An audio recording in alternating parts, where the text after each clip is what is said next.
نبی کریم صلی اللہ علیہ وسلم نے فرمایا کہ زکوٰۃ نہ دینے والا قیامت کے دن دوزخ میں ہوگا، اس سے سخت اور کیا سزا ہو سکتی ہے؟ اور اس بات کا اندازہ لگائے کہ جو لوگ زکوٰۃ نہیں دیتے اور اپنے مال کو جمع کرتے ہیں اور اس طریقے سے جمع کرتے ہیں کہ پورا سال جمع کرتے رہتے، فیصل اس پہ کوئی زکوٰۃ نہیں دیتے، وہ قیامت کے دن ان کے گلے کا توق بن جائے گا۔ بالکل، تو اسی پہ ہم بات کریں گے۔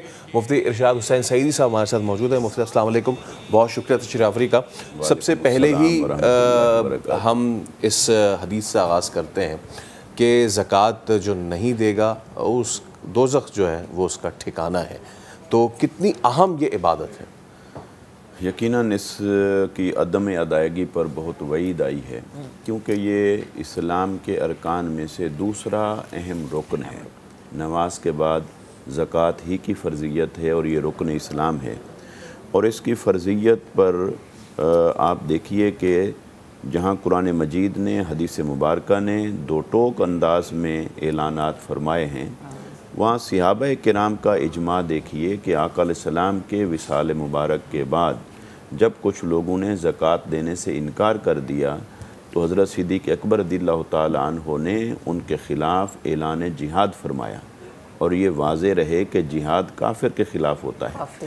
تو گویا کہ جو زکوٰۃ کی فرضیت کا منکر ہو جائے وہ دائرہ اسلام سے خارج ہو جاتا ہے۔ لیکن اگر کوئی مانتا تو ہے کہ یہ رکن اسلام ہے مگر اس کی ادائیگی نہیں کرتا تو پھر وہ فاسق کے درجے پر آتا ہے، اور فاسق کے لیے پھر اللہ رب العزت کی ناراضگی بھی ہے اور عذاب بھی ہے۔ تو دوزخ کی عذاب سے بڑھ کر اور کیا عذاب ہو سکتا ہے؟ حتیٰ کہ قرآن مجید نے ارشاد فرمایا کہ الذین یکنزون الذہب والفضۃ، جو سونے اور چاندی کو جمع کرتے رہتے ہیں یا اس کی جگہ پر مال کو جمع کرتے رہتے ہیں اور اللہ کی راہ میں خرچ نہیں کرتے، تو وہی سونا اور چاندی قیامت کے دن دوزخ کی آگ میں تپایا جائے گا اور پھر ان کے جسموں کو اس سے داغا جائے گا۔ تو گویا سخت ترین وعید ہے ایسے شخص کے لیے جس کے پاس مال تو ہو مگر وہ اس کی زکوٰۃ ادا نہ کرے، اور اس مال سے مراد حلال ہے، حرام کی بات ہم نہیں کر رہے، وہ تو یقیناً پھر عذاب پر عذاب ہے، لیکن حلال ذریعے سے کمایا ہوا مال اگر اس کی زکوٰۃ ادا نہ کی جائے تو وہ پھر مال نہیں رہتا بلکہ وبال بن جاتا ہے۔ اچھا مفتی صاحب، جب ہم زکوٰۃ کی بات کرتے ہیں نا تو بہت سارے جو دیکھنے والے ہیں تھوڑی سی کنفیوژن کا شکار ہو جاتے ہیں کہ اچھا اس مال پہ زکوٰۃ نہیں، اس مال پہ زکوٰۃ ہے، اتنا گولڈ ہے تو ایسے ہے اور اتنا گولڈ ہے تو ایسے ہے، اگر پلاٹ ہے تو آپ نے یہ کرنا ہے، اگر آپ اس میں رہائش پذیر ہے تو زکوٰۃ نہیں ہے۔ بہت سارے سوال ایک عام آدمی کے ذہن میں آتے ہیں۔ مجھے سب سے پہلے یہ بتائیں کہ تنخواہ دار جو طبقہ ہوتا ہے، جیسے ہم لوگ ہیں، ہمارے ساتھ بہت سارے لوگ آفس میں، بینک میں، کسی بھی کارپوریٹ سیکٹر میں کام کرنے والے، ان کی تنخواہ پر زکوٰۃ بنتی ہے؟ دیکھیں، زکوٰۃ آمدن پر نہیں ہے، زکوٰۃ سیونگ پر ہے۔ زکوٰۃ کے لیے جو لفظ ہم استعمال کرتے ہیں وہ ہے صاحب نصاب۔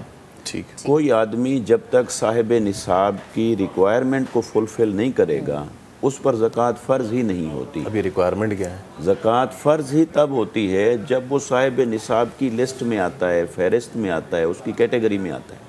اب سوال یہ ہے کہ صاحب نصاب کون ہے؟ صاحب نصاب کے لیے پہلے تو 5 شرطیں یہ ہیں کہ مسلمان پر زکوٰۃ فرض ہے، غیر مسلم پر نہیں۔ اگر کوئی غیر نان مسلم ہے، وہ مسلمان ملک میں رہتا ہے، اس سے ریاست اسٹیٹ ٹیکس لے گی، زکوٰۃ نہیں لے گی، تو زکوٰۃ مسلمان پر ہے۔ پھر زکوٰۃ عاقل پر ہے۔